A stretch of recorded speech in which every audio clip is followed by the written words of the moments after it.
Assalamualaikum warahmatullahi wabarakatuh. Halo sobat kamu semua, kembali lagi bersama kami di Mari Bercerita Sampai Tenang. Pada kesempatan kali ini kita akan membahas topik yang sangat menarik nih.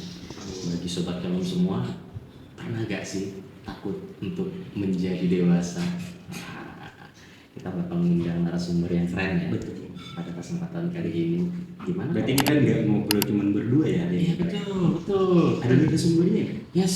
Siapa kira-kira kalian? Siapa tuh? Ayo tebak. Coba kita panggil aja deh ya. Iya. Ayo. Masuk. Halo. Halo. Gimana kabarnya Mas? Selamat siang Mas. Selamat siang teman. Alhamdulillah sehat. Pagi Oke. tadi udah olahraga? Udah. Udah. Bangun dari tidur. Wah, seger banget berarti. Udah seger. Oke, hari ini kita banyak hal yang kita bahas ya karya. Yes, betul. Oke, apa aja kira-kira karya yang kita bahas hari ini? Terutama ya sobat kalem ya, yang kita bahas pada kesempatan kali ini adalah terkait gimana sih seorang remaja itu transisinya untuk menjadi orang dewasa. Kali itu membuat cemas ya. Betul. Dan banyak orang malah jadi, aduh takut nih jadi dewasa. Betul. Dan juga remaja ini juga kebanyakan mereka cenderung overthinking ya. Betul. Overthinking. Nah, itu yang bakal kita bahas hari ini sobat Kalem. Iya. Oke, langsung saja nih Karyo. Mungkin kita bisa memperkenalkan dulu nih siapa narasumber kita Karyo. Boleh kenalan dulu nih. Oke. Siapa, aktivitasnya apa? Siap. Terima kasih banyak sebelumnya Bang Reo dan juga Bang Ilyas. Oke. Sobat Kalem panggilannya. Sobat Kalem. Pendengar kita namanya sobat Kalem. Oke, siap. Halo teman-teman Sobat Kalem, perkenalkan saya Ali Wafa. Saat ini statusnya sebagai mahasiswa akhir psikologi. Kebetulan juga memang diamanahkan sebagai Ketua Pengurus Provinsi Forum Genre Luar Kalimantan Selatan. Generasi Berencana. Generasi berencana. Boleh Kayak gitu. diceritain dulu nggak genre itu apa gitu? Oke, mungkin ini kita bahas kulitnya aja mungkin ya. boleh. Karena kalau kita bahas program genre kayaknya sangkut pautnya nanti sama pemerintah nih nanti. Genre ini adalah mitra dari BKKBN atau sekarang berubah menjadi Kementerian Kependudukan dan Pembangunan Keluarga atau Kemendukbangga. Nah, jadi memang salah satu program di sana ada yang namanya genre atau generasi berencana. Fokusnya adalah untuk mengeradikasi atau menurunkan angka pernikahan dini. Oke. Gitu. Kita ada salam genre biasanya. Salam genre ini ada maknanya sebenarnya Bang ya. 0 ini 0, 3 ini triad KRR. Triad KRR artinya ancaman kesehatan reproduksi remaja. Apa aja itu? Pernikahan dini. Kemudian juga nafza. Kemudian juga ada seks pranikah. Jadi misi kita adalah untuk mengeradikasi atau bahkan ya setidaknya menghapuskanlah ancaman kesehatan reproduksi remaja ini gitu. Jadi kalau misalkan genre itu tugasnya apa? Yaitu menzirokan 3 ancaman ini. Tapi berarti itu untuk sekarang di Indonesia secara umum atau di Kalimantan secara khusus? Kalau di Indonesia kita memang ada namanya genre Indonesia. Kebetulan saya adalah pengurus provinsi, jadi ngurus di bagian Kalimantan Selatan saja. Provinsi ya. Jadi sekarang itu kalau nggak salah ada sekitar 36 forum yang terdaftar di genre pusat ya. Ada yang kemarin baru masuk tuh Papua Pegunungan. Baru ada forumnya berdiri juga. Fokusnya masih sama untuk menzirokan triad KRR. Di mana triad KRR ini kan akar permasalahannya nih. Sebenarnya kalau kita tarik ke belakang lagi, bukan akar ya, inti permasalahan kayak gitu. Akarnya banyak. Salah satunya adalah kesehatan mental. Kemudian juga permasalahan ekonomi, transisi kehidupan remaja. Itu yang bakal kita bahas hari ini juga ya. Nah, itu akar-akar dari permasalahan 3 tadi sebenarnya yang bisa mengantarkan ya remaja pada akhirnya akan bermasalah lah kayak gitu ke depannya. Karena kan kita ngomongin Indonesia Emas 2045, bonus demografi ya itu yang bakal kita perjuangkan kayak gitu. Gimana caranya remaja bisa mendapatkan perkembangan diri yang optimal kayak gitu sampai dengan tahun yang kita rencanakan kayak gitu. Oke. Ini kan ada 3 fokus ya. Betul. Jadi tujuan dari genre yang ingin dicegah oleh genre. Betul. Itu emang menjadi kekhawatiran atau resiko di Indonesia atau sudah darurat atau bagaimana? Kalau kondisinya sekarang kita sudah mulai bergeser. Poinnya tidak lagi 3 hal ini yang kita perhatikan. Ada banyak ternyata permasalahan yang terjadi di Indonesia. Khususnya kita remaja, banyak sekali permasalahan yang terjadi. Kompleks ya. Usia remaja itu kan salah satu fase yang panjang juga selain dewasa ya. Remaja itu usianya kalau di kita ya, itu sampai dengan 25 tahun itu masih remaja tuh. Mungkin kalau di tahap perkembangan psikologi udah masuk dewasa awal ya. Tapi kita sampai 25 tahun itu masih remaja.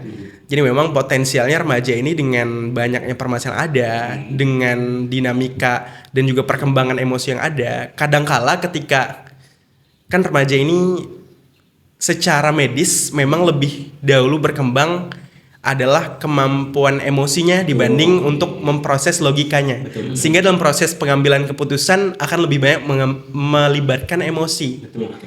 Akhirnya ketika tidak dipertimbangkan dengan matang, lebih dominan emosi, salah kaprah lah.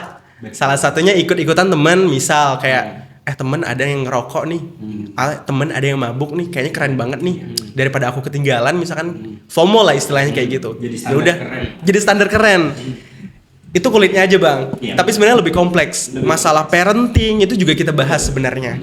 Karena kan permasalahan yang terjadi sekarang ya, karakter setiap individu itu kenapa bisa A, B, C, ya karena faktor parenting juga bang. Nah itu kita bahas juga, ada satu program namanya Gati. Gati ini orientasinya adalah untuk bisa mengeradikasi fatherless. Jadi sekarang banyak nih program baru. Kita ada namanya Quick Win Kemenuk Bangga, ada 5. Gati salah satunya Gerakan Ayah Teladan Indonesia. Jadi program yang kalau mungkin abang-abang pernah dengar, gerakan ayah mengambil rapot. Nah itu salah satunya adalah dari Gati Kemenuk Bangga. Ibaratnya yang sering banget ya yang ngambil rapot kan emaknya nih. Jadi sekarang ya udah saatnya lah bapaknya kayak gitu. Jadi kelihatan juga nih bahwa memang bapaknya juga bertugas penting untuk ya berkontribusi dalam hal parenting anak gitu. Itu banyak yang dibahas ternyata. Betul. Menyenangkan mas. Menyenangkan tentunya. Dalam hati ya. Dalam hati padahal panggilan jiwa juga ya. Panggilan jiwa sih bang. Betul. Berkaitan dengan ini nih masa remaja nih. Tentunya ketika orang dari remaja ya transisi menuju masa dewasa seringkali mengalami overthinking. Betul. Kalau menurut Mas Waka gimana tuh? Menurut saya itu hal yang wajar ya bang ya. Karena memang namanya remaja juga kita jelaskan di awal tadi bahwa ya bagian dari otak yang lebih dulu berkembang adalah bagian emosinya ya kan. Bukan dalam perkembangan pengambilan keputusan atau logikanya. Jadi ketika mereka merasakan cemas artinya yang harus kita coba eradikasi adalah gimana caranya bisa mengontrol emosi mereka. Jadi kita coba ajarkan bagaimana mereka bisa melakukan kontrol diri yang baik, mengontrol emosi yang baik kayak gitu. Dalam genre sendiri kita sering bahas 5 transisi kehidupan remaja. Gitu. 5 transisi kehidupan remaja ini kalau kita ya mengambil fundamental dari World Bank, remaja itu dia mengalami perkembangan, selain perkembangan fisik ada juga perkembangan sosial. Jadi fungsi-fungsi sosial mereka ini kalau dari awal kita sebutkan mulai dari mereka melanjutkan pendidikan sampai dengan akhir mereka menerapkan pola hidup sehat itu akan kita bahas di genre. Gitu. 5 transisi kehidupan remaja itu ada melanjutkan pendidikan, kemudian juga mempersiapkan karir, membangun keluarga juga yang menjadi bagian dari penting dari apa ya? Idealnya mitra dari BKKBN gitu ya. Keluarga ya. Keluarga kemudian juga menerapkan pola hidup sehat dan menjadi menjadi bagian dari masyarakat atau anggota masyarakat kayak gitu. Jadi remaja itu dari poin pertama sampai dengan akhir itu yang mereka harus hadapi nantinya. Jadi kita perlu persiapkan dari awal sebelum mereka masuk ke usia dewasa kayak gitu. Bicara tentang pendidikan nih di masa remaja. Kan banyak nih. Ketika remaja kemudian ternyata masuk ke perkuliahan. Betul. Ya, dan ternyata waktu sudah beberapa semester merasa bahwa kayaknya aku salah jurusan. Saya juga pernah bang. Itu gimana tuh? Kalau kita di istilahnya psikologi populernya sekarang ada yang namanya quarter life crisis gitu ya. KLC kayak gitu ya. KLC. Sekarang juga sebenarnya bagian dari variabel psikologi juga ya, KLC. Wajar banget kalau misalkan merasakan kegelisahan dan juga kerentanan di fase-fase itu. Karena memang seperti yang saya mention tadi sebelumnya adalah ya kita masih tidak stabil secara emosional karena masih berkembang. Kalau menurut saya sih di poin pertama tadi ketika ingin melanjutkan pendidikan yang perlu kita coba bantu atau ibaratnya kita coba fasilitasi ketika berhubungan dengan kasus-kasus anak-anak bingung salah jurusan atau bingung memilih jurusan. Biasanya kita melakukan konseling sebaya. Kita kalau di genre itu ada pendidik sebaya, ada konselor sebaya.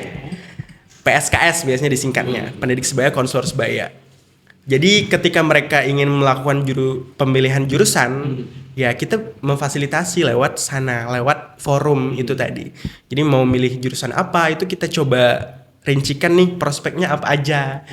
Biar jelas nih mereka mau kemana. Karena salah pilih jurusan tuh biasanya karena mungkin baru tertampar realita mungkin ya, tidak segampang yang dibayangkan gitu. Makanya kita perlu preventif nih, kita coba rincikan nanti di semester sekian kira-kira tantangannya apa. Misalkan saya dulu ya ekspektasinya lah masuk psikologi adalah prospeknya cuma psikolog kayak gitu. Ternyata luas banget.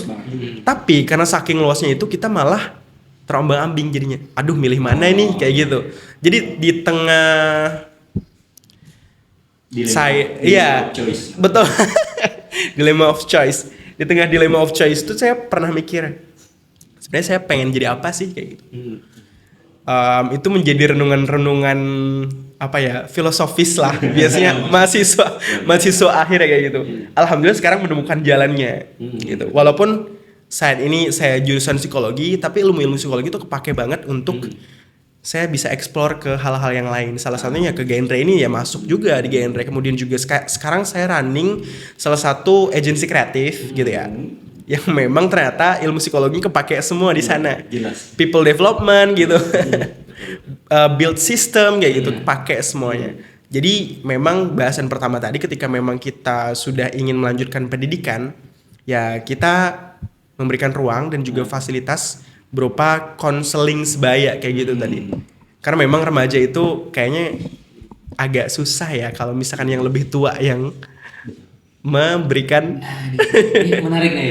Betul. Misal nih kita udah konseling nih. Betul. Saya lah ada remaja kemudian konseling dan dia mendapatkan sepertinya saya cocok di sini. Ternyata waktu datang ke rumah orang tuanya bilang jangan, yang lain aja. Dan itu konflik kan jadinya. Ya, betul konflik, potensi konflik kayak gitu biasanya. Itu gimana tuh jadinya tuh? Kalau dari ini sudut pandang genre itu sendiri. Kalau kita dari sudut pandang genre memang orientasinya adalah sebagai remaja ya. Jadi gimana pun juga fokusnya ke remaja. Kalau semacam respon orang tua itu sebenarnya variabel yang di luar kontrol kita. Tapi biasanya kita tuh ada mengajarkan komunikasi. Life skill remaja. Salah satu life skill remaja itu ada yang namanya komunikasi interpersonal. Jadi memang ketika memang berkomunikasi ya kita harus benar-benar on point dan tidak bertele-tele untuk menjelaskan ke orang tua. Kita ya karena kita tadi misalkan baru aja nih ngobrol sama Bang Reo. Bang Reo merincikan prospek kerjaan misalkan di bidang psikologi A, B, C, D. Kalau misalkan kita bisa mentranslate-nya dengan baik, dengan komunikasi interpersonal, otomatis orang tua pasti akan mengerti dong. Walaupun memang responnya pada saat itu mungkin gengsi. Kayak, iya gerang. Kalau biasanya kayak gitu kan, apa sih kayak gitu ya kan. Cuman berproses lah kayak gitu. Lebih baik disampaikan daripada tidak sama sekali, ya kan. Gitu. Tapi itu juga yang menjadi fokus genre ya. Betul. Soalnya ini ya, terkadang banyak banget juga nih antara remaja dan juga orang tua, mereka salah pengertian satu sama lain. Iya betul. Jadi kan orang tua tuh ada yang menganggap kalau dia yang paling benar nih, aku yang paling tahu dengan pilihan hidupnya. Kan remaja ini kan pada saat manusia ini kan pada saat masa remaja mereka ini ada kecenderungan untuk lepas dari pengaruh orang tua. Betul. Karena kan itu salah satu pengaruh dari sosialnya kan biasanya. Betul. Jadi mereka ada kecenderungan untuk ingin lepas dari pengaruh orang tua. Ya, sehingga ya ada remaja yang merasa kurang dimengerti oleh orang tua, terus itu juga ada remaja yang merasa ya dia diabaikan kesannya oleh orang tua, keinginannya ya, dalam konteks Yes. keinginannya. Nah, apakah Mas juga ada konsen akan hal itu? Ada. Pandangan Mas bagaimana? Ada. Hal-hal itu. Oke, pandangan pribadi saya ya, Iya. terlepas dari organisasi yang Betul. saya bawa. Hmm. Sebagai anak tentu kita punya perspektif lain gitu ya. Betul. Ketika memang ingin melakukan atau mencapai sesuatu. Betul. Tapi orang tua juga punya pertimbangannya. Betul. Kalau menurut saya sih lebih baik duduk di meja makan lah kayak gitu istilahnya. Ibaratnya kalau misalkan dalam politik tuh lah perundingan meja makan gitu. Biasanya kayak gitu ya. Itu salah satu praktik best practice menurut saya ya, yang paling efektif karena sambil santai, sambil ngobrol, sambil makan, kita melakukan deep talk aja. Yang penting itu adalah komunikasi. Karena saya percaya ya, orang tua itu punya pertimbangan pasti ada dasar. Iya. Kemudian juga kita punya pertimbangan pasti ada alasan kayak gitu. Jadi intinya adalah gimana caranya bisa menjembatani dua hal yang berbeda tadi ketemu di satu titik yang sama. Saya percaya dengan adanya komunikasi yang efektif akan menemukan jalan keluarnya. Kalau misalkan memang ternyata mentok juga nih orang tua kekeh kayak gitu, itu yang menjadi PR biasanya kan. Yang kita lakukan pertama adalah kita coba melakukan ibaratnya tuh apa ya, menenangkan si remaja ini atau anak inilah dulu sebelum mereka melakukan konfrontasi. Karena yang bahaya adalah ketika mereka sudah merasa tidak didengar adalah melakukan konfrontasi, malah zong sama sekali nih, nggak di ACC sama sekali. Jadi lebih baik kita tenangkan dulu remaja, kita coba berbagi perspektif kayak sebenarnya yang mau dari orang tua kamu tuh maunya ini loh kayak gitu, bukan ini kayak gitu. Coba kamu pikirkan lagi baik-baik. Jadi tidak membela orang tuanya juga bukan, tapi lebih ke kita merefleksikan kembali sebenarnya tujuan mereka baik, tapi nggak ketemunya di mana, itu yang kita solve biasanya. Biasanya ada blind spot juga yang biasanya mungkin karena saking pengennya mencapai A, misalkan kayak pengen banget nih jadi dokter kayak gitu, tapi orang tua pengen aku jadi astronot kayak gitu ya. Jarang mungkin saya sih Kebalikan sih biasanya. saya sih tidak pernah ya menemukan kayak gitu ya. Orang tua pengen jadi dokter, anaknya yang mau jadi astronot. Anaknya yang mau jadi astronot. Biasanya kayak gitu. Tidak cukup realistis lah kayak gitu. Orang tua tuh kan ya namanya sudah apa ya, ibaratnya makan asam garam kehidupan ya, pasti ada bias di mana mereka merasa lebih berpengalaman kayak gitu. Kruger effect kalau di psikologi itu biasanya. Gitu. Berarti yang paling penting ya sobat kalam adalah komunikasi yang positif bersama orang tua. Betul. Dengan cara komunikasi interpersonal ya namanya. Betul. Atau di psikologi mungkin komunikasi asertif. Asertif. Sehingga nanti di antara anak dan juga orang tua dapat memunculkan yang namanya kompromi. Betul. Ya. Kompromi ya. Kompromi itu dalam hidup memang diperlukan ya. Sepakat. Ketika berhubungan dengan orang lain. Soalnya kan kita satu sama lain pasti punya agendanya masing-masing kan. Betul. Bagaimana cara kita mempertemukan agenda kita biar nggak merugikan orang dan juga diri kita. Betul. Adalah kompromi. Yes, karena kadang-kadang yang membuat orang salah paham itu adalah karena mereka tidak saling mengerti kan. Oke. Bagaimana mungkin bisa mengerti kalau kita itu nggak ada komunikasi? Iya, aku maunya jadi apa ya, psikolog misalkan, bapak maunya jadi dokter, Iya. kan? Itu kan harus ini juga ya, diskusi juga. Oh, psikolog ini prospeknya begini nih. Kemudian ya dari segi orang tua juga perlu untuk menjelaskan juga kan. Ya. Jadi dokter tuh kenapa? Akhirnya muncullah kompromi di sana. Tapi Mas Ali pernah nggak diintervensi oleh orang tua misalnya, oh kamu jadi ini saja misalnya, atau oh kamu mending kerjanya jadi PNS saja, atau orang terdekat misalnya ya, terdekat di kehidupan Mas Ali misalnya. Kita bakal buka di podcast ini ya mungkin. Oke, sebenarnya kalau dari orang tua sendiri sih, orang tua saya tipikal orang, menurut saya syukurnya adalah sangat terbuka dengan masukan-masukan anak, dengan masukan-masukan orang sekitar. Tapi yang jadi permasalahan adalah karena saking terbukanya tadi, kita tidak punya pilihan. Maksudnya dalam konteks kayak ya kita bingung terombang-ambing jadinya. Jadi lebih ke kalau mungkin orang sekitar sering banget denger kayak mending PNS aja deh gitu. Lebih meyakinkan, lebih terjamin kayak gitu. Walaupun memang skeptis saya, izin PNS di seluruh Indonesia. Izin, mohon maaf. Mohon maaf, menurut saya PNS salah satu pekerjaan yang prestisius memang. Tapi kendalanya adalah dalam proses mengeksplor atau melakukan perkembangan diri. PNS ini kan biasanya linear. Stagnan ya. Ya bahasa ekstrimnya adalah stagnan mungkin ya. Jadi memang saya dalam kacamata pribadi memandangnya, kalau PNS kayaknya saya nggak bakal bisa mengeksplor lebih banyak hal deh. Jadi saya lebih memutuskan untuk masuk psikologi dengan izin orang tua juga. Alhamdulillah orang tua mengizinkan. Dan alhamdulillah selama proses mengenyam pendidikan di psikologi ya, jurusan psikologi, saya menemukan banyak hal. Ternyata pekerjaan itu disiplin. Sebenarnya kalau untuk menjadi sarjana itu bahasa Inggrisnya bachelor gitu ya. Kalau sebenarnya diambil dari bahasa dasarnya ada bakaloria gitu kan ya, atau merdeka atau mencerdaskan pemikiran atau freedom kayak gitu ya. Sebenarnya dari dasar menjadi sarjana sendiri, kalau kita tarik ke etimologisnya kan ala merdeka. Artinya kita bebas mau jadi apa aja walaupun disiplin ilmu tertentu yang akan kita temui. Beda case-nya kalau profesi. Nah, kalau profesi harus linear memang. Makanya itu yang harus linear. Makanya ketika kalau orang nanya kenapa misalkan psikologi malah masuk industri kreatif, ya karena sebagai orang yang menempuh pendidikan sarjana, bukan vokasi ya atau profesi, harusnya memang tujuan kita adalah mencerdaskan pemikiran. Kayak gitu, membebaskan pemikiran kita dari belenggu-belenggu. Oh kamu harus A, harus B, harus C. Dari dasar itu sih dulu yang biasanya saya coba jelaskan. Termasuk orang tua kalau misalkan nanya kenapa kesini, ya sudah saya jelaskan. Saya juga maksudnya dengan pekerjaan dan juga kegiatan yang sekarang sangat terbantu dengan ilmu-ilmu psikologi yang saya dapatkan dari kampus kayak gitu. Ya most of the time keputusan-keputusan yang diambil dalam keseharian pun berdasarkan psikologi juga gitu. Jadi pasti akan kepake apapun disiplin ilmu yang kita miliki kayak gitu. Jadi benar-benar ini ya, keilmuannya itu bisa dipakai untuk sehari-hari juga ternyata.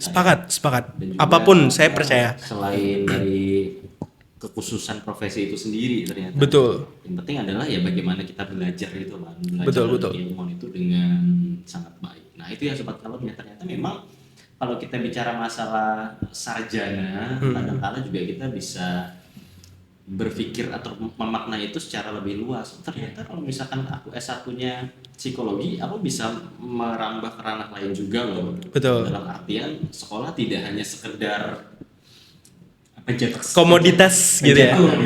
Tapi juga memerdekakan pikiran. Betul. Di mana kita dapat mendapatkan banyak sudut pandang di sana. Karena aku dulu jujur aku tidak mau kuliah dulu. Oh, kenapa tuh, Mbak? Maunya itu ya udah cari kerja, dapat uang selesai. Tapi orang tua maksa buat kuliah. Singkat cerita di H-1 pendaftaran, aku dimarahin. Karena waktu itu aku nggak bilang bahwa ada pembukaan kampus segala macam. Akhirnya aku dimarahin H-1 mendaftar secara online. Terus ditanya sama orang tua, mau jurusan apa? Terus ya, terserah. Oh, waduh, remaja banget ya. Males kuliah sebenarnya. Udahlah, ngikutin aja. Terus kata beliau, masuk psikologi aja ya. Ya. Dan jujur, aku 100% aku tidak tahu psikologi itu apa. Oh ya?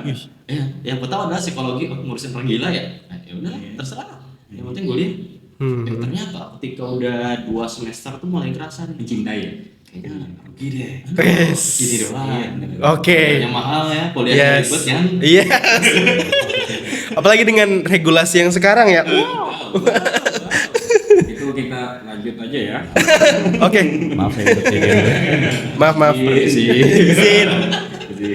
Itu semester 3, wah sepertinya menarik untuk dipelajari lebih dalam. Oke. Enak gitu ternyata. Aku jadi psikolog. Tapi kalau aku ya, karena aku emang dari dulu, aku tuh sebenarnya tertariknya dengan antropologi karya. Oke. Ya, yang paling jelas tuh terkait budaya lah. Budaya. Aku dulu tuh kan zaman waktu aku SD aku sering banget baca buku yang kayak, tahu nggak sih yang prehistoric animals. Yes. Di perpustakaan aku tuh sering banget terus tuh mengetahui budaya-budaya, akar budaya gitu. Terus tuh pas waktu aku zaman SMA, semester akhir SMA, itu tuh aku ternyata baru tahu kalau ternyata di Kalimantan nggak ada antropologi. Oh, waktu itu ya. Ya, karena aku tertarik banget kan dengan budaya, kenapa jadi budaya itu bisa muncul, kenapa bisa mempengaruhi keseharian manusia gitu. Yes. Tapi aku tuh nyari alternatif yang lain nih. Apa kira-kira yang subjeknya itu manusia. Yes. Terus tuh aku tuh kebetulan sejak dulu tuh sering banget juga membaca Sherlock Holmes. Oke. Sebelum Sherlock Luar biasa ya. Ya. Aku tuh sebelum Sherlock Holmes aku juga baca Detektif Conan. Oke. Terus tuh membaca apa namanya karya-karya Agatha Christie. Agatha Christie. Nah, terus tuh kan di sana tuh pasti ada selalu yang membahas tentang orang jahat nih. Nah, aku tuh penasaran. Wih, keren nih. Kenapa sih orang tuh ada jahat, kenapa ada orang baik kayak gitu. Nah, terus tuh ini berarti kan ada apa namanya? Coba kalau kalian baca fiksi ya, biasanya tuh ada mereka yang tersiksa juga hidupnya. Biasanya tersiksa hidupnya, menderita kayak gitu, tapi outputnya berbeda. Kayak Naruto. Iya, ada satu orang yang terbelenggu dengan dendam akhirnya menjadi jahat, atau orang baik yang tersakiti sehingga menjadi jahat kayak gitu. Terus ada juga orang yang menderita banget, tapi ada mereka yang malah melakukan tindakan-tindakan terpuji, misalnya jadi hero. Itu kan sesuatu hal yang lumayan membuat aku bertanya-tanya kan, gitu. Ini pasti ada jawabannya. Nah, jawabannya aku tuh mencoba masuk ke psikologi. Akhirnya aku memilih dan memantapkan diriku masuk ke jurusan psikologi. Jadi aku SBMPTN pada saat itu. Sama bang, tim SB juga. Tim SB ya. Pilihan pertama aku tuh psikologi. Sama, saya juga pilihan pertama psikologi dan satu-satunya pilihan kedua tuh kosong. Kosong. Serius, karena nekat. Luar biasa. Sangat Pengen yakin. Yakin. Ya, tapi kan menyenangkan banget kan. Menyenangkan banget. Kita mengetahui apa itu jiwa, kenapa jadi manusia berperilaku seperti ini, kenapa jadi manusia punya motif seperti ini, kenapa dia punya dorongan, itu kan sangat menarik kan. Terus itu juga kenapa jadi ilmu psikologi ini sangat dinamis ya? Karena sebenarnya yang bekerja di dunia ini adalah manusia. dan pembahasan psikologi itu ya manusia. Betul. Iya kan? Jadi nggak pernah psikologi itu nggak mungkin nggak bisa kita lepaskan gitu. Yes. Setiap kali kita beraktivitas itu, bahkan ketika kita berinteraksi dengan hewan pun biasanya kan muncul ada dinamika psikologisnya kan. Betul. Jadinya bla senang ataupun betul dan sejenisnya gitu. Dan yang sangat menyenangkan sebenarnya psikologi. Tapi ya memang banyak orang yang aku takutnya ya banyak orang yang meremehkan ilmu psikologi. Jadi makanya kita bikin podcast ini kan untuk mempromosikan ilmu psikologi kan ya, untuk bisa sobat kalem semua mengerti lah dan juga terhindar dari miskonsepsi tentang psikologi. Yes. Ini berarti pilihan pertama semua nih psikologi. Pilihan pertama. Mencintai. Cinta dengan psikologi. Ya, aku juga pilihan pertama tuh waktu SBM. Bukan pilihanku juga sih sebenarnya. Di SBMPTN. Iya. Pilihan bapakku sih. Pihak berterima kasih sih. Kalau bukan karena pilihan itu kayaknya nggak mungkin ada di sini deh. Iya betul. Dan itu menjadi gambaran karir juga ke depannya. Betul. Sampai ke titik profesi. Nah, berbicara tentang karir nih. Berbicara tentang karir dari seorang remaja ketika dia let's say lah dia lulus kuliahnya, kemudian dia masuk ke ruang kerja. Nah, kira-kira kalau misalkan dari genre sendiri, gimana tuh menanggapi hal tersebut? Kecemasan, aku kerja di mana? Atau mungkin, ternyata dunia kerja menyakitkan ya? Itu gimana tuh kalau dari pandangannya genre? Genre pasti bakal bahas kulitnya saja, karena memang fokusnya adalah terkait dengan promotif dan juga preventif. Tentu kita punya peran dan tupoksinya masing-masing gitu ya. Tupoksi genre adalah ya pasti akan mencoba menjelaskan kalau misalkan ketika kita pengen terjun ke dunia kerja kita harus siap A, B, C, D. Maka kita mengajarkan ada banyak life skill remaja gitu ya. Yang salah satunya tadi adalah komunikasi interpersonal. Ada banyak lagi komunikasi termasuk ibaratnya ketika kita belajar untuk mencintai sesuatu tuh cinta dan kasih sayang itu termasuk dalam life skill remaja juga gitu. Karena ketika kita ngomongin tentang kenapa manusia bisa bersikap A, semangat mengerjakan B, pasti nggak jauh-jauh bahasanya terkait dengan motivasi. Motivasi terdalam manusia. Kita kalau di psikologi itu belajar biasanya ada satu teori yang populer Abraham Maslow biasanya. Hierarki kebutuhan. Pasti kita nggak jauh-jauh melibatkan beberapa konsep tangga dari piramida yang di sana untuk bisa kita menganalisa kenapa si A bisa berbuat misalkan A juga gitu. Apakah karena kebutuhannya, misalkan ketika seseorang melakukan ini negatif mungkin ya, maling lah kayak gitu ya, kita coba telitilah gimana keadaan ekonominya, apakah memang dia sudah mencukupi atau tidak. Kalau tidak misalkan ya memang berarti di fungsi atau piramida pertama di fisiologis gitu ya, kebutuhan untuk memenuhi perutnya, kemudian juga hal-hal yang sifatnya fisik berarti belum terpenuhi kayak gitu. Jadi kita belajar motif manusia itu ya, kita kalau di psikologi pasti diajarkan. Makanya kalau kita berbicara tentang karir, kita pasti akan kembalikan ke motif. Jadi untungnya ya, karena memang latar belakang pendidikan psikologi juga, ketika memang coaching gitu ya, adik-adik di genre sendiri, kita punya ilmunya. Kita kembalikanlah ke teori-teori psikologi kayak gitu. Jadi sering banget kayak gitu bang. Kamu memang mau jadi apa misalkan kayak gitu. Atau misalkan dia nggak ada gambaran sama sekali tentang pekerjaan, pengennya jadi orang yang bermanfaat deh gitu. Misalkan secara generalnya kayak gitu. Lalu kita coba analisis lah. Kalau di psikologi kan ada biasanya tesnya ya, gitu ya. Minat bakatnya kayak gitu kemana. Kita ada juga, cuman bukan tes, tapi lebih ke ya kita sharing lah kayak gitu. Melakukan ya konseling karir tadi dengan konselor sebaya. Kalau misalkan memang niatnya tuh ingin bermanfaat untuk orang lain, berarti memang sosialnya tinggi kayak gitu, jiwa sosialnya tinggi. Kemudian juga ketika memang ternyata walaupun dia tidak punya prospek yang spesifik mau kemana kayak gitu, kita coba bisa analisis. Kalau misalkan sudah jiwa sosialnya tinggi, pekerjaan atau aktivitas yang dilakukan sehari-harinya apa sih? Misalkan kayak ternyata dia seneng ibaratnya membantu orang lain, berarti spesifik. Kalau kita misalkan mau kerucutkan, berarti profesi yang mengarah kepada servis atau pelayanan. Jadi kita belajar di sana juga. Jadi ilmu psikologi kepake banget kan bang. Nah makanya kayak gitu biasanya kita di genre ini pasti berbagai disiplin ilmu kepake. Psikologi, kesehatan masyarakat, kedokteran, kebidanan, kayak gitu. Gitu. Itu sih bang. Kan, anak psikologi berkarir di BKKBN kalau nggak salah. Banyak. Jadi sekarang penyuluh ya atau gimana biasanya? Jadi penyuluh bisa kalau misalkan jenjang karirnya juga oke. Misalkan kita kepala perwakilan yang sekarang ya di Provinsi Kalimantan Selatan, beliau sarjana psikologi. Iya. Kalau sebelumnya sarjana ilmu politik, kalau sekarang sarjana psikologi. Ibu Lisda namanya beliau sekarang. Jadi beliau sekarang insya Allah nanti ketemu nih Senin sama beliau, besok berarti audiensi bersama dengan beliau. Jadi disiplin ilmu beliau memang psikologi, dan saya percaya psikologi ini apapun pekerjaannya akan bisa diberdayakan atau bisa dimasuki kayak gitu. Makanya ini promosi jadinya. Promosi. Makanya teman-teman yang bingung mau masuk mana, masuk psikologi teman-teman. Biar makin bingung. Gak. Kita kasih gambaran. Intinya sih kalau misalkan tadi jenjang pertama adalah melanjutkan pendidikan, kita kasih gambaran. Kemudian juga mempersiapkan karir, kita kasih gambaran lagi. Karena memang kita promotif dan preventif kayak gitu tadi. Dan itu pentingnya perencanaan ya. Betul, perencanaan. Tidak sekedar oh ya udah. Tapi soalnya BKKBN ini di otak aku sebelumnya Rio, apa? Ini bahasnya KB. KB, betul. Karena keluarga berencana. Sampai di sana. Ternyata banyak kan. Yes. Iya, karena perencanaan itu harus dimulai sejak awal sih, memang. Oke.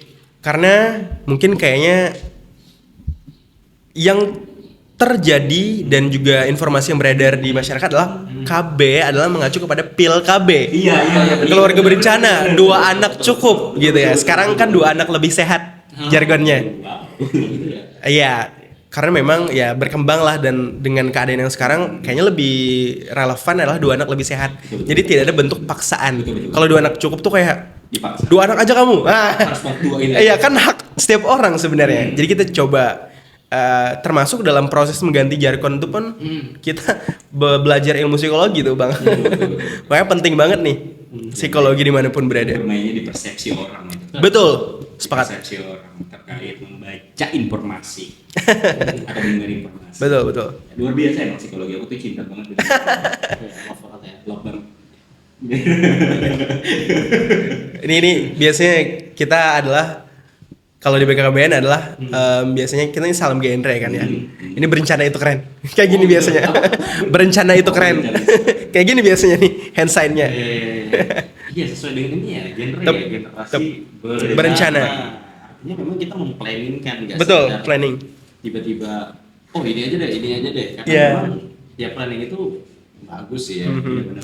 Saya juga awalnya mikirnya gitu, Bang. Hmm. Duta genre ini apa jadi duta KB ya gitu.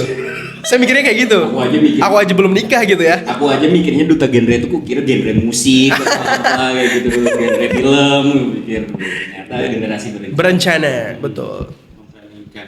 Dan memang kalau misalkan dalam konteks pernikahan pun juga begitu. Sepakat. Ada kostum pernikahan nggak di Ada, ada, Oh, ada juga. ada. Kita melayani bahkan on call. Oh, Iya. Dulu itu namanya Free. free. Free karena itu memang fasilitas yang disediakan oleh pemerintah. Oh, Anggaran iya. kan kita bayar pajak, Bang.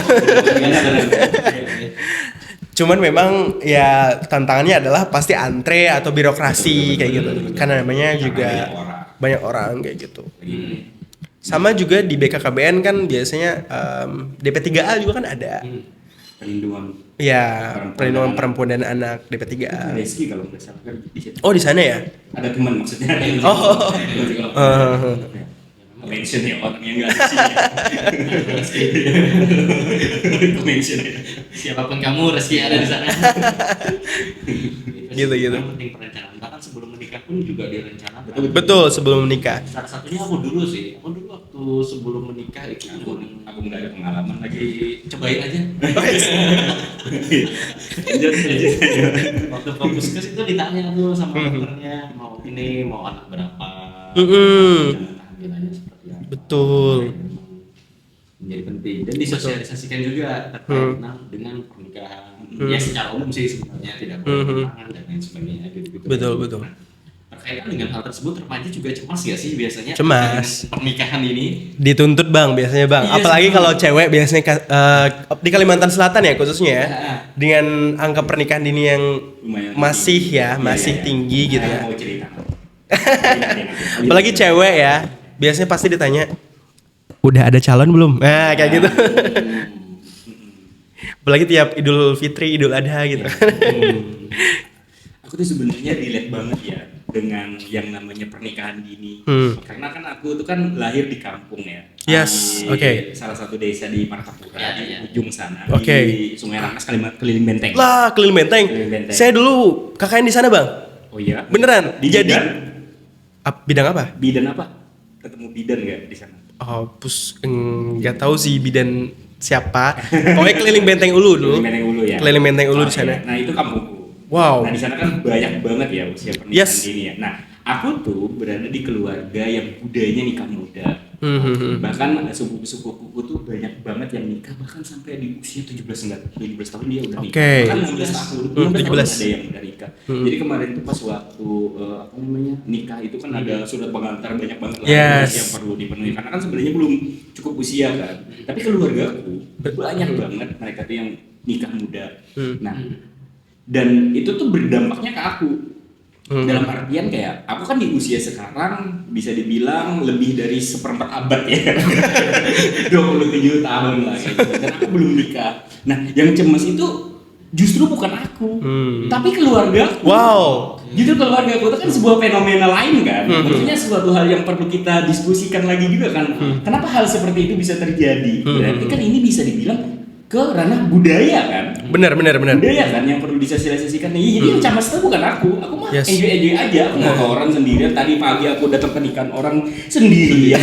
Dan it's oke banget bagiku. Itu bukan suatu hal yang kayak membuat aku cemas atau tertinggal. Karena aku meyakini kan kalau hidup itu bukan perlombaan. Betul. Nah, jadi ya mungkin jodohku sekarang dia lagi ngapain kayak gitu. Aku belum ketemu aja kayak gitu. Baru lahir mungkin. Aduh, wow. Kaget banget. Jadi kayak jadi yang cemas itu malah keluargaku. Ya. Contohnya misalnya nih, kayak setiap kali aku ada acara keluarga, kumpul misalnya, Keluargaku tuh pasti nyentuh pundakku. Adakah? Kebayang lagi. Nyentuh pundakku. Adakah? Kapan? Bahkan ada tetanggaku loh, bukan keluarga, tapi tetanggaku.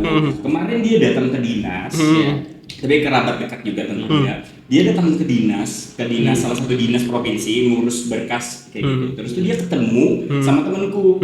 Terus tuh temanku tuh kan nanya ya, temanku tuh nanya dia, ibu dari mana? Aku dari Keliling Benteng. Terus tuh temanku bilang kayak gini, oh iya, saya sering bu ke Keliling Benteng. Oh iya, ngapain kayak gitu? Ada teman di Keliling Benteng siapa? Namanya Ilyas. Oh Ilyas, itu bilangin ke Ilyas cepat kawin. Itu kan kayak gimana ya? Terkenal ini ya jadi bunga desa ya. Iya, jadi bunga desa gitu.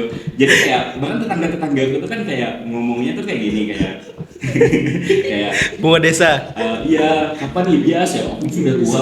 Kapan aku sudah tua kayak gitu. Karena ada sawat banyak-banyaknya ya. Yes. Karena ada sawat Nanti nggak sempet gitu ya. Nikah kayak gitu, menikah gitu. Nah, itu banyak bahkan keluarga gitu. Nah, itu kan salah satu bukti kalau suatu hal yang unik banget Betul. kalau menunda pernikahan tuh bagi mereka. Tapi kan sebenarnya it's normal kan. Yes. Sebenarnya tuh it's okay banget kayak gitu. Apalagi kan cowok ya. Cowok itu kan kalau di bawah 30 tahun sebenarnya it's okay banget kayak gitu. Masih wajar lah seharusnya gitu. Nah, tapi aku tuh sebuah anomali bagi orang kampungku. Kenapa? Karena orang kampungku tuh banyak banget yang nikah tuh di usia 18 tahun dan 19 tahun. Nah, Secara statistik abnormal berarti. ya anomali. Anomali. Kayak gitu. Berarti kan itu kan bisa dibilang kayak budayanya kan. Yes. Nah, itu tuh kayak mana tuh bentuk sosialisasi dari Mas misalnya pas waktu mempromosikan hal itu, apakah ditangkap oleh warga sekitar? Wow. Sosialisasinya atau mereka sebenarnya informasinya gitu maksudnya. Informasinya Saya kira orang yang tadi ditangkap kaget tadi. Bukan masnya ditangkap, tapi informasinya. Apakah informasinya itu warga mereka terima atau sekedar kayak enggak kok, kami baik-baik saja kok dengan kondisi aku yang seperti ini ya. Itu bagaimana tuh menyikapinya hal itu? Itu kan soalnya lumayan meresahkan juga kan. Ini kalau dari kami yang biasanya akan kami ajarkan ya untuk calon-calon penyuluh, apalagi penyuluh sebaya itu biasanya adalah konsep kita adalah merekomendasikan tidak untuk hadir memaksakan program. Jadi ketika memang kondisi atau budaya yang terjadi di sana adalah ekspektasi kita adalah tidak untuk menyelesaikan permasalahan di sana. Kita memfasilitasi. Inti dari kenapa pernikahan dini itu adalah tidak direkomendasikan kan sebenarnya adalah menghindari apa? Stunting, potensi stunting. Kemudian juga konflik perceraian gitu ya, atau ibaratnya konflik rumah tangga kayak gitu. Kita fokus ke sananya, Bang. Jadi artinya ketika memang sudah banyak masyarakat di sana yang sudah melakukan praktik pernikahan dini, yang kita sosialisasikan adalah KB-nya, keluarga berencana, tidak langsung mengandung. Jadi sampai di usia yang cukup lah nanti agar gizinya terpenuhi misalkan. Sampai risiko kejadian juga enggak sih? Iya bang, bener banget. For information, orang tua aku dulu pernah lah, ibaratnya bukan keguguran sih, aku lahir kembar sebenarnya bang. Kembar. Kembaran aku qadarullah meninggal dalam kandungan. Alhasil aku operasi sesar. Karena kalau misalkan ditunggu sampai lahir sesuai dengan tenggat atau estimasi 9 bulan gitu ya. Akunya yang meninggal juga bang. Itu jadi operasi sesar lah 8 bulan. Karena memang sudah lumayan membusuk nih saudara aku nih. Makanya harus lahir. Sebabnya adalah orang tua aku waktu itu memang dengan gizi yang ada juga ya belum memenuhi. Kemudian juga secara fisik pinggul juga masih belum besar kayak gitu. Dan ini efek nyata dari ibaratnya praktik menikah di bawah usia 19 tahun untuk cewek ya. Makanya rekomendasi dari BKKBN adalah cewek itu 21 tahun, cowok itu 25 tahun minimalnya. Kenapa? Karena berdasarkan data statistik mereka sudah matang secara finansial, sudah matang secara mental, dan juga sudah matang secara fisik. Jadi itulah yang kita hindari. Jadi tidak kayak kalian gak boleh nikah dini gitu. Nanti penyebabnya masalahnya yang terjadi adalah ini enggak. Cara kita mensosialisasikan adalah ibu-ibu, bapak-bapak, teman-teman, kalau mungkin nanti teman-teman ada berencana untuk bisa punya anak, kami rekomendasikan di usia sekitar kayak gitu. Berdasarkan bla bla bla bla bla bla. Itu kita jelasinnya kayak gitu, Bang. Gitu. Jadi bukan bentuknya larangan ya. Bukan. Gitu. Tapi ya orang emang nggak suka sih biasanya kalau Asli. bareng-bareng. Malah kita ditolak jadinya, Bang. nanti. Pernah beberapa kali kayak gitu soalnya, Bang. Orang skeptis jadinya. Itu masalah rokok sih sebenarnya. Karena rokok juga masuk bahasan kita kan masuk bagian dari segmentasi nafza gitu ya. Rokok kan zat adiktif. Beberapa desa gitu ya, waktu kami melakukan program penguatan kapasitas organisasi mahasiswa, waktu itu ada di Pikma dulu ya. Pikma itu Pusat Informasi Konseling Mahasiswa. FKIK ULM juga yang punya namanya Humanis Filia. Di salah satu desa di Kabupaten Banjar. Kami kan ada pendanaan ibaratnya grants nih dari Kemendiksaintek waktu itu ya namanya, Kemendikbud waktu ya, Kemendikbud tahun 2023. Kami propose lah ke masyarakat, teman-teman, bapak-bapak, ibu-ibu, kalau misalkan kami mengadakan program ini, bla bla bla bla, dengan kita ibaratnya melaksanakan konsep bebas asap rokok, kita bakal dapat pendanaan ini, manfaatnya ini. Ya kami ditolak mentah-mentah langsung, Bang, langsung dari pembakalnya yang pembakal. Salah satu ya, bukan semuanya ya, salah satu desa lah kayak gitu di satu kabupaten. Ke-mention ya kabupatennya tadi ya? Sorry. Kayak gitu.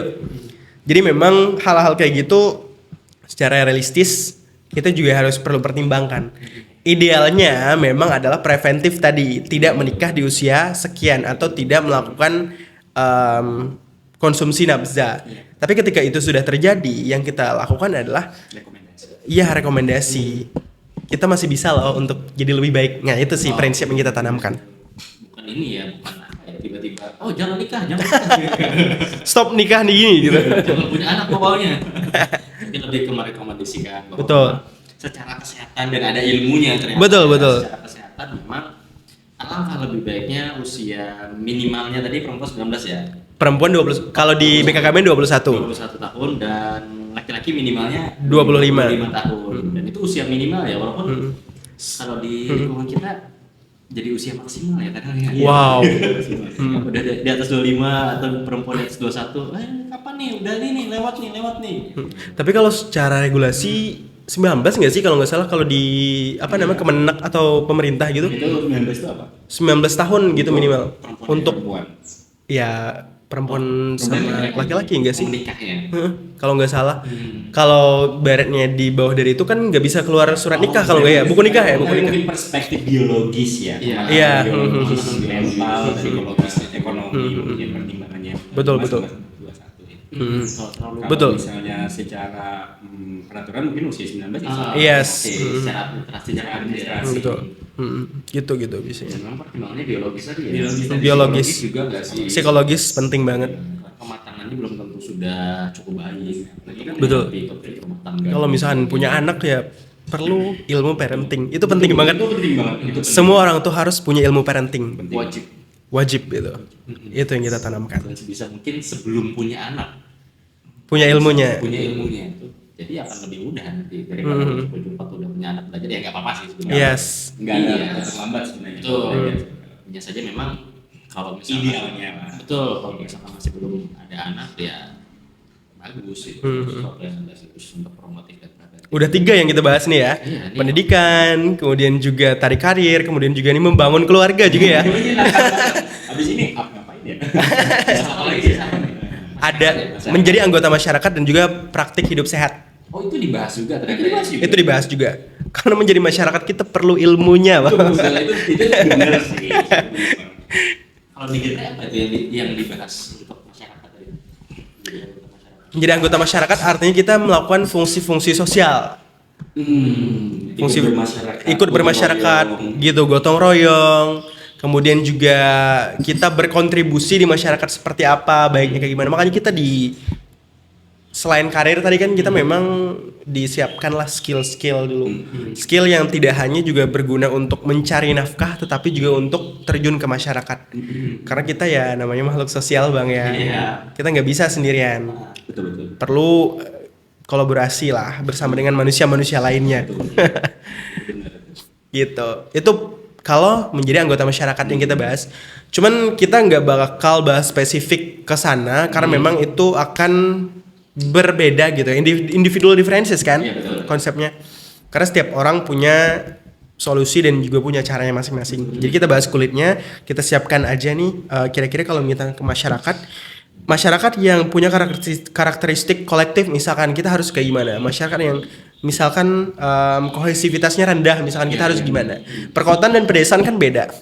Bukan salah atau bukan benar, tapi penempatan diri kita gitu yang bagaimana. Itu yang kita ajarkan biasanya, Bang.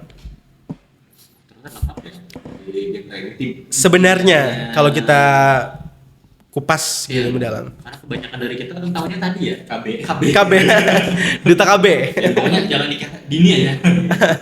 Kalau misalkan udah nikah ya KB segala macam. Betul. Luas sekali pembahasannya dari segi bagaimana dia pendidikan tadi ya, betul. Kemudian kerjanya, kemudian membangun keluarga, dan yang terakhir apa nih yang terakhir? Praktik pola hidup sehat. Sampai ke sini juga ternyata. Betul. Artinya bukan gigi. BKKBN berarti ada ahli giginya juga atau gimana? Pasti. Oh, pasti. Pasti. Karena ternyata ya, multiprofesi ya. 4 sehat 5 sempurna itu kan salah satu yang digagas oleh BKKBN juga sebenarnya. Sekarang kan isi piringku.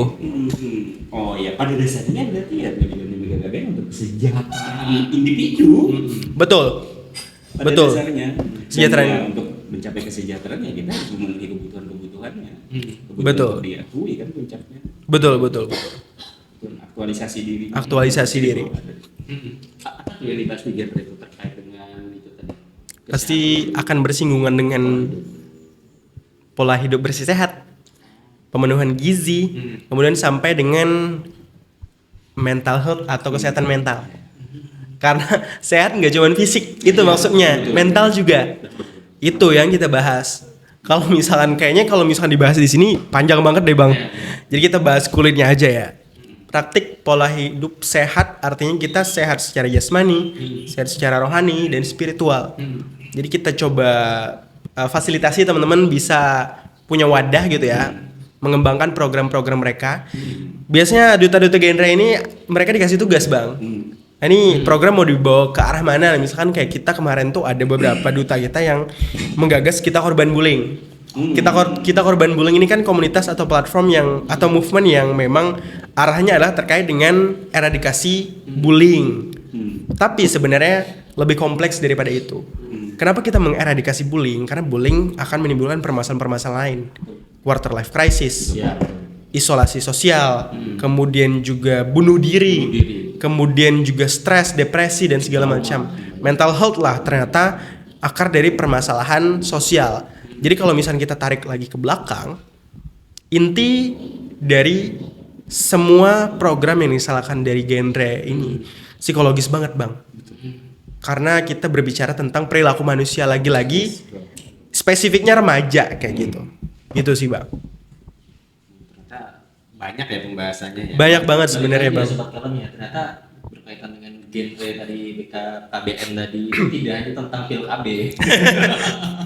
Tapi memang lebih luas daripada itu, tentang bagaimana kita tentunya preventif ya, pencegahan, promotif juga pendidikan, bagaimana kita merencanakan sesuatu untuk masa depan agar nanti dampak-dampak di masa depan itu kita bisa minimalisir Sepakat. dengan baik. Nah kemudian nih dari 5 transisi tadi, kalau misalkan dari Wafa sendiri yang paling sering muncul masalah itu di transisi yang mana sih? Atau semuanya jangan-jangan? Kenapa 5 transisi itu menjadi poin penting? Kalau bicara statistik, mungkin sekarang saya nggak megang datanya, Bang ya. Cuman yang terjadi di sekitar saya, kalau remaja di usia 20-an itu, yang paling banyak adalah di kendala kedua, masalah karir, career path gitu ya. Karena memang lagi-lagi itu kan sebuah fundamental juga ya, mencari nafkah, memenuhi kebutuhan, semuanya kan sekarang perlu uang. Karena itu akan berdampak ke semua aspek yang lain. Ekonomi sih memang rootsnya ekonomi. Mau keluarga tapi kadernya nggak matang kan. Betul. Itu sih. Ya dalam konseling juga biasanya salah satu permasalahannya itu sebetulnya karena faktor ekonomi. Betul. Jadi Takut buat konseling karena mahal. Salah satu variabelnya itu faktornya karena Iya. Psikolog mahal. terus dibandingkan dengan kursi Indomaret. Ya. Psikolog mahal, mending Kursi ngopi di kursi Indomaret gitu. Ngapain ke psikolog kalau cuma curhat doang ke teman aja. Ya, padahal kan kita punya disiplin ilmu dan juga metodenya juga gitu ya. Iya. Memang juga nggak sekedar curhat. Memang ada pendalamannya juga ya. Namanya juga pendekatan. Pendekatannya macam-macam. Dan itu ribet ya kalau dipelajari. Betul. Sama ini sih biasanya orang untuk ke psikolog itu kan tujuannya sekedar curhat tuh. Sebenarnya kalau mau memaksimalkan potensinya ke psikolog, di sana tuh bisa kan mencari tahu potensi diri kita, Betul. kekuatan dan juga kelemahan kita untuk Betul. bisa hindari. Nah, terkadang orang banyaknya tuh untuk curhat aja. Karena di satu sesi konseling itu bisa kita tuh mereka nah, saya ingin mencari tahu nih potensi aku bagaimana kalau Betul. Nggak harus ada masalah gitu ya Bang ya sebenarnya. Itu sebenarnya yang kita garis bawahi ya. Makanya setiap orang atau mungkin lebih tepatnya seperti ini saja. Alangkah lebih baiknya mungkin setiap satu keluarga itu perlu ada psikolog pribadinya. Wes.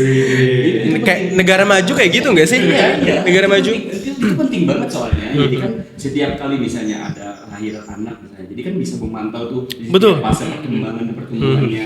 Apakah sudah sesuai dengan usianya atau enggak? Ya. Jadinya suatu hari nanti ketika anak ingin memilih karir juga orang tua punya brainstorming dengan psikolog. Betul. Punya tempat buat brainstorming kira-kira anak ini potensinya di mana bla bla.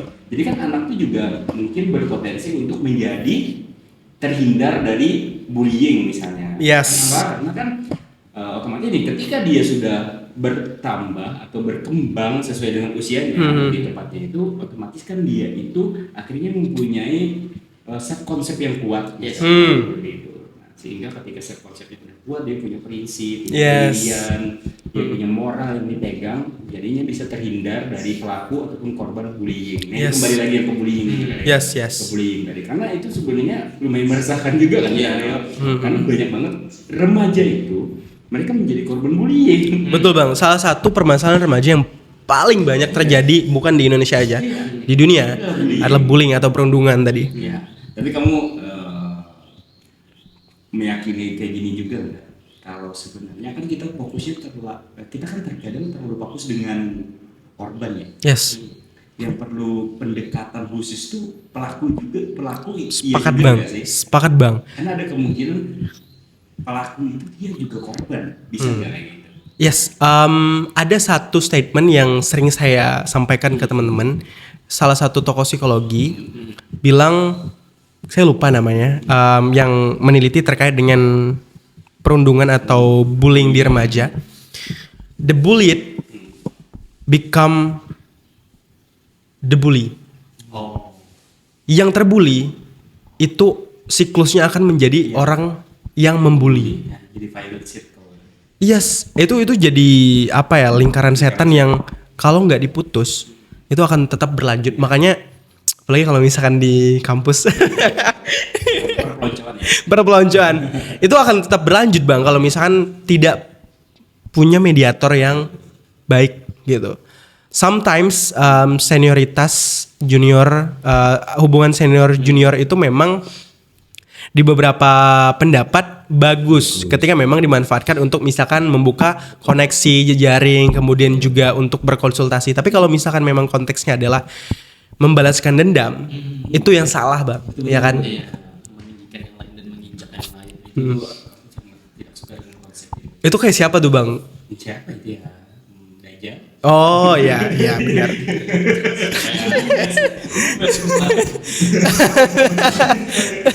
Izin. Jangan muncul dulu ya Dajjal. Aku masih pengen bersenang-senang di hidup. Ini baru berapa episode nih Pak? Tapi masih belum berkembang besar. Itu banyak ya ternyata ya sobat nyelong ya kita bahas pada podcast kali ini. Sudah bahas tentang simulasi berencana. Tadi. Betul. Ya kan, merencanakan sesuatu itu adalah sesuatu hal yang penting. Betul. Dan ternyata ada transisinya juga tadi ya. Ada transisinya. Transisi terkait dengan remaja tadi, yaitu transisi ke pendidikan, kemudian juga ke pekerja juga, Betul. kemudian ke mana tadi? Menjadi anggota masyarakat, Keluarga, dan juga praktik pola hidup pola sehat. hidup sehat. Sampai sedetail itu bagaimana kita bisa membangun remaja yang memang benar-benar aman lah, sejahtera gitu. Nah, kemudian untuk ini deh, pesan terakhir. Wow. Aduh, Closing statement. pesan terakhir. Closing statement untuk Apa ya? untuk tema ini deh. Ya, apa tema Mas? Aduh, nggak nyiapin lagi. Apa ya? Kalau mungkin pesan lebih ke kayaknya kata-kata motivasi aja. Mungkin kalimat untuk remaja Indonesia lah misalnya, Yes. atau gimana, ini bisa juga. Gimana ya? Oke, gini aja mungkin ya. Baru kepikiran juga nih. Ini kata-kata ya mungkin ya. Tidak persuasif mungkin, tapi lebih ke ingin membuka pikiran teman-teman aja. Sebagai remaja, Ya. kita punya dinamika kepribadian yang tentunya akan terus berkembang sampai dengan fase berakhirnya remaja kayak gitu. Kita percaya bahwa kita tuh selalu punya prinsip, kita akan terus menghadapi tantangan dan juga akan menghadapi gejolak ke depannya. Karena kita masih berkembang secara emosional tadi. Tapi satu hal yang ingin aku sampaikan ke teman-teman sobat kalem ya. Sobat kalem adalah terutama sobat kalem yang usia remaja gitu ya. Teman-teman jangan pernah merasa tidak didengar. Itu aja dulu. Karena satu hal yang menyebabkan permasalahan remaja itu banyak sekali terjadi adalah mereka merasa tidak didengar. Jadi ini lebih ke reminder ya, kindly reminder ke teman-teman. Teman-teman sebagai remaja, teman-teman pasti didengar. Di satu segmentasi yang kita bahas di genre sendiri ada yang namanya MYP atau partisipasi kepemudaan yang bermakna, meaningful youth participation. Dalam proses pengambilan keputusan ya, kebijakan pemerintah, policy brief itu akan selalu melibatkan suara remaja, akan selalu melibatkan suara pemuda. Untuk apa? Untuk perbaikan ke depannya di perspektif remaja, karena untuk remaja mereka pasti akan tahu yang baik, kemudian juga yang sesuai dengan kemauan remaja adalah dari remaja juga. Akan unfair atau tidak apple to apple ketika memang yang merancang adalah orang tua, sementara keinginan remaja adalah A atau B kayak gitu. Jadi coba dalam proses pengambilan keputusan untuk orang tuanya ya, selalu libatkan remaja. Untuk remajanya selalu merasalah kalian selalu didengar kayak gitu.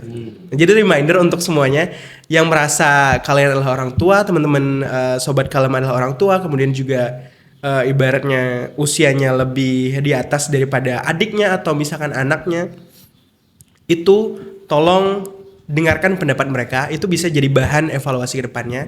Kalau untuk remaja, sampaikanlah pendapat kalian karena itu akan bermakna gitu. Luar biasa. Luar biasa. Itu tadi sobat kalem video kita, podcast kita pada kesempatan kali ini, dan thank you sudah menonton. Sampai jumpa. Bye.